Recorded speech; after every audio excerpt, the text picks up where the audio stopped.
Hujambo na karibu kwa mara nyingine tena mtazamaji wa The World News katika kipindi hiki cha ulimwengu wa siasa. Jina langu ni Adam Hussein. Urusi imeitaka Marekani iachane kupigana na Iran mara moja, na ni kupitia mazungumzo yanaweza kumaliza changamoto iliyopo ambayo imefanya Marekani kuingia vitani dhidi ya Iran. Hata hivyo, taarifa iliyotolewa na waziri wa mambo ya kigeni wa Urusi Sergei Lavrov siku ya leo ya Ijumaa amesema kwamba Marekani inahitaji kuacha kupigana dhidi ya Iran na kutozungumzia tatizo la mlango wa bahari wa Hormuz uliozuiwa. Waziri huyo alisema anasema na wakati Rais Trump anasema, nadhani alisema siku moja kabla ya jana, mara tu tunapomaliza mapigano. Anaelezea kwamba karibu kazi zote huko zimetatuliwa. Mara tu tunapomaliza mapigano, meli katika mlango wa Hormuz zitaanza tena kwa misingi ya kawaida. Lakini hii ina maana kwamba tatizo sio kwamba unahitaji tu kudai kutoka kwa Iran na kisha utawala uanze kushirikishwa katika mazungumzo, Lavrov alisema. Kuhusu mlango wa bahari wa Hormuz ambao ni mjadala mkubwa unaojadiliwa katika Baraza la Usalama la Umoja wa Mataifa, ni kwamba ni jambo lisilokuwa na uwezekano wa kuongeza nafasi ya kutatuliwa kwa amani katika mgogoro wa Mashariki ya Kati, Lavrov alisema. Tunaweza kujadili rasimu yenyewe ambayo Bahrain imewasilisha na ambayo imejadiliwa kwa siku kadhaa katika Baraza la Usalama la Umoja wa Mataifa. Lakini kuna matatizo mengi. Bila shaka, uamuzi kama huo wa Baraza la Usalama hauwezekani kuongeza nafasi ya suluhu ya amani, Lavrov anasema.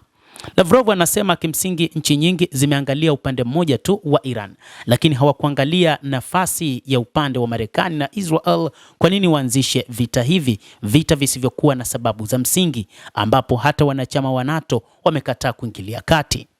Kinachoonekana wakati huu kwa mujibu wa Lavrov ni kwamba Marekani inapaswa kabisa kuacha kushambulia Iran, lakini pia Israel inapaswa kuacha kabisa kushambulia Iran. Ndipo ambapo Iran inaweza ikaachana na mashambulizi hayo. Na kwa mujibu wa Lavrov, anasema kwamba wana uwezo wa kuisimamisha Iran isiendelee na mapigano ikiwa Marekani na Israel wataacha kuishambulia.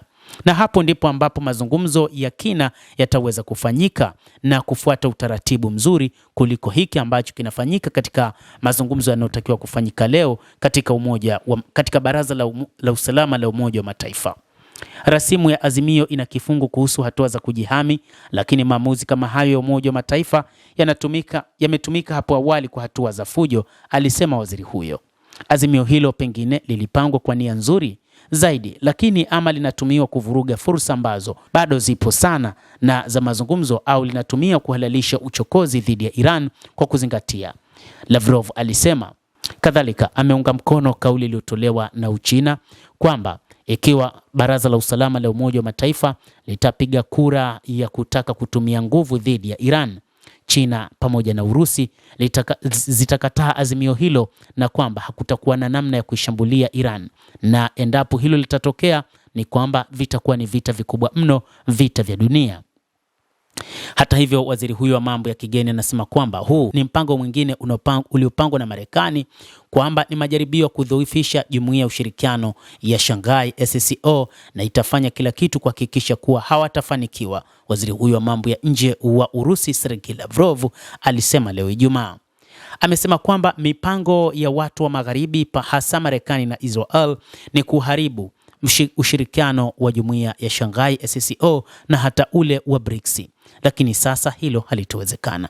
Tutafanya kila kitu kuhakikisha kwamba majaribio kutudhoofisha hayataweza kupata nafasi.